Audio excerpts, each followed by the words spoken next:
प्रश्नावली है। फर्स्ट है 10th क्लास की मैथ का चैप्टर का एग्जाम्पल क्वेश्चन है। तो यहाँ पर सिद्ध करना है कि √3 अपरिमेय संख्या है।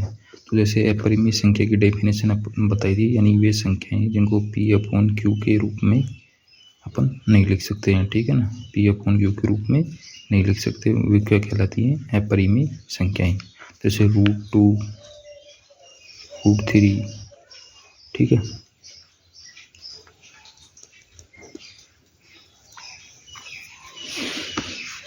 तो यहाँ पर अपन को सिद्ध करना है कि √3 अपरिमेय रेशनल संख्या है। तो इसके लिए अपन सबसे पहले क्या करेंगे, देखिए, यानी कि इसको तो उल्टा मान लेंगे यहाँ पर कि √3 एक क्या है? परिमेय संख्या, रेशनल नंबर। तो यदि परिमेय संख्या है तो परिमेय संख्या को अपन क्या लिखते हैं, लिख सकते हैं P/Q के रूप में लिख सकते हैं, जहाँ पर Q क्या नहीं होना चाहिए, 0। ठीक है, इसके बाद हम बात करें तो संख्या, तो इसको अपन लिख सकते हैं यहाँ पर √3 को, यानी कि R/S के रूप में इसको लिख सकते हैं। √3 = R/S, ये क्या है? एक परिमेय संख्या के रूप में, जहाँ पर S क्या है? Not equal to 0।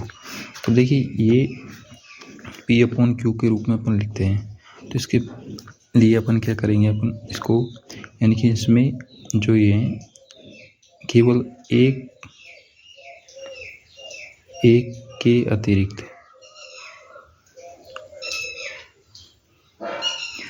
कोई भी उभयनिष्ठ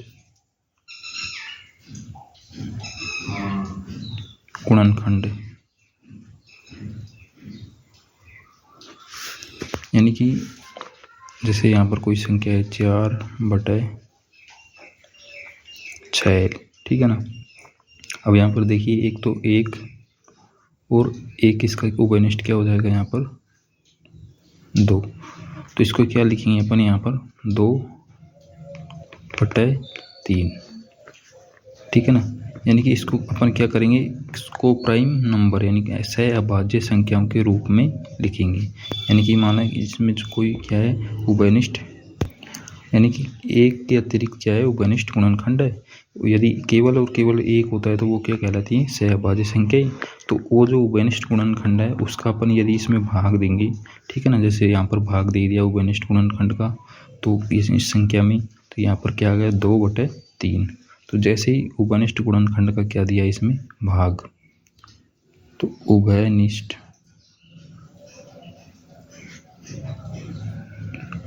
गुणनखंड का भाग, यानी भाग देने पर क्या आता है? A/B।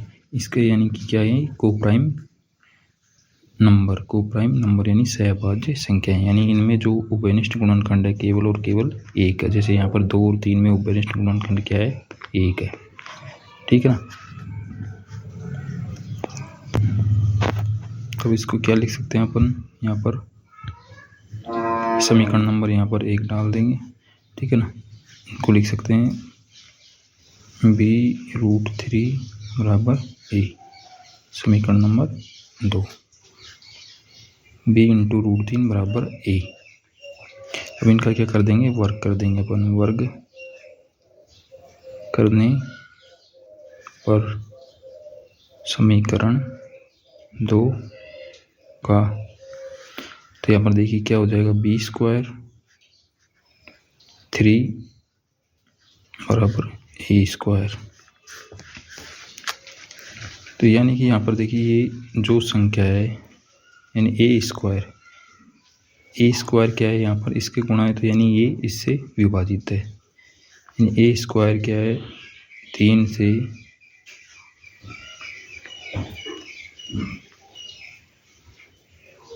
विभाजित है।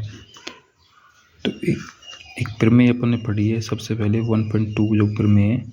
यदि कोई संख्या यानी A² यदि किसी संख्या से, यानी कोई भी संख्या है जिससे यदि A² विभाजित है तो उससे क्या होगा? उसका AB विभाजित होगा।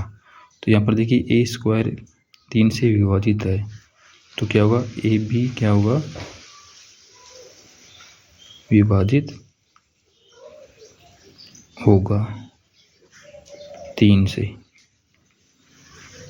अब 3 से यदि विभाजित है, जैसे ये कोई संख्या है, यहाँ पर देखिए कोई 9 संख्या है, ठीक है ना, यानी 9 एक संख्या है, ठीक है, यानी इसको ए स्क्वायर या 3 के स्क्वायर के रूप में लिख सकते हैं यदि 3 से विभाजित है 9, ठीक है, 3 से विभाजित है 9, तो ए जो है यानी 3 भी क्या है, विभाजित है, तो इसको क्या लिख सकते हैं अपन यहाँ पर, 3 गुणा 3 बराबर 9, तो इसको क्या लिख सकते हैं यहाँ पर, ए बराबर यानी क्या लिख सकते हैं यहाँ पर, सी स्क्वायर, यानी कि यहाँ पर क्या लिख देंगे, ए बराबर क्या लिख देंगे 3c, ठीक है ना, यानी ए बराबर 3c, यानी कि इसको एक को क्या लिख सकते हैं, 3 का ये गुणनफल के रूप में है, 3 से विभाजित है तो यहाँ पर रख देंगे, तो क्या हो जाएगा 3b स्क्वायर बराबर 3 कवर करेंगे 9c स्क्वायर करेंगे तो b स्क्वायर 3c स्क्वायर। तब इसमें देखिए यदि वही प्रमेय लगाएंगे यहाँ पर, समीकरण नंबर जो अपनी 3 है यहाँ पर, तो समीकरण 3 में क्या लिख सकते हैं, यानी कि यदि किसी संख्या का वर्ग, यहाँ पर देखिए बी स्क्वायर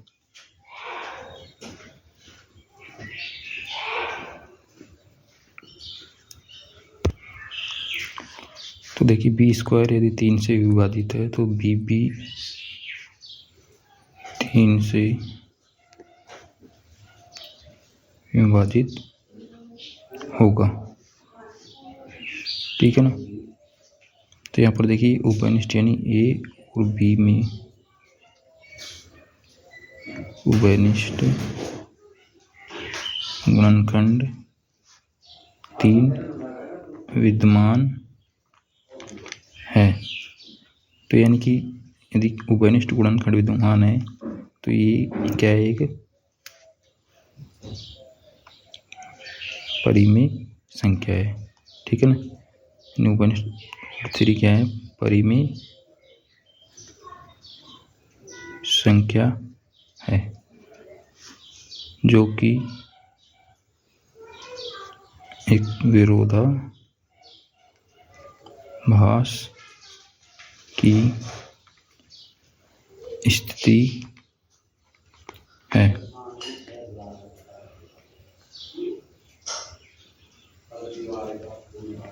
इसलिए √3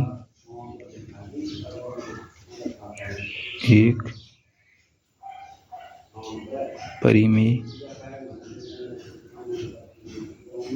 संख्या है। तो देखिए इससे ये सिद्ध होता है कि अपन ने माना था कि √3 क्या है, परिमेय संख्या, तो माना था तो ए और बी में यानी यहाँ पर उभयनिष्ठ गुणनखंड 3 विद्यमान हो गए, तो इसलिए यहाँ पर ये क्या होगी, परिमेय, लेकिन ये अपन ने यहाँ पर विरोधाभास माना था, तो इसलिए √3 क्या है, एक परिमेय संख्या है। तो इस प्रकार से इनको अपन आराम से क्वेश्चनों को कर सकते हैं। तो नए हो तो चैनल को सब्सक्राइब कीजिए, शेयर कीजिए। जय हिंद, जय भारत।